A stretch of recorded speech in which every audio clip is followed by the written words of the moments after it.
চলুন দেখে নিই আজ এক ভরি সোনার দাম কত। ঘটি বাটি বেচার জো হয়েছে। শুধু এক বছরে 50% বেশি দাম বেড়েছে সোনার।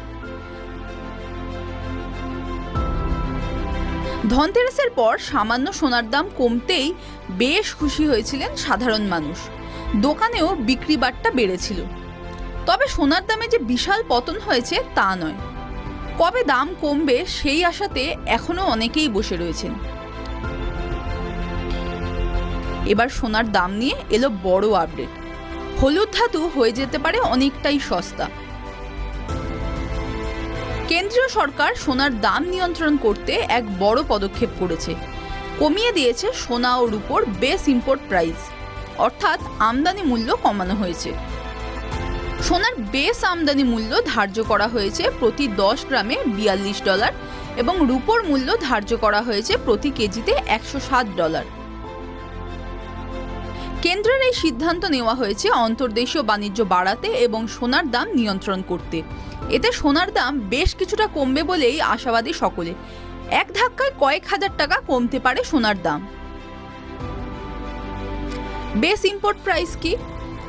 আমদানি করা কোনো পণ্যে কাস্টম শুল্ক হিসেব করতেই বেস প্রাইস বা মূল্য ব্যবহার করা হয়।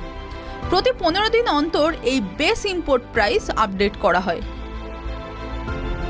বেস প্রাইস কমানোয় সোনার আমদানি করার উপরে করের বোঝা অনেকটাই কমবে। এর প্রভাব পড়বে সোনার বাজারেও।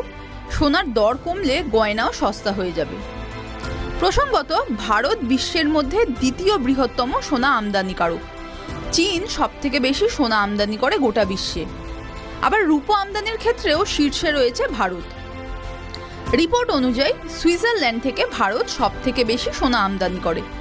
মোট আমদানি করার সোনার 40%ই সুইজারল্যান্ড থেকে আসে। 16% সোনা আসে মধ্যপ্রাচ্য থেকে।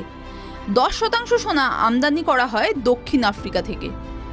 2023-24 সালে ভারত 48টি দেশ থেকে সোনা আমদানি করেছিল। 2024-25 সালে 27.3% সোনার আমদানি বেড়েছে। TV9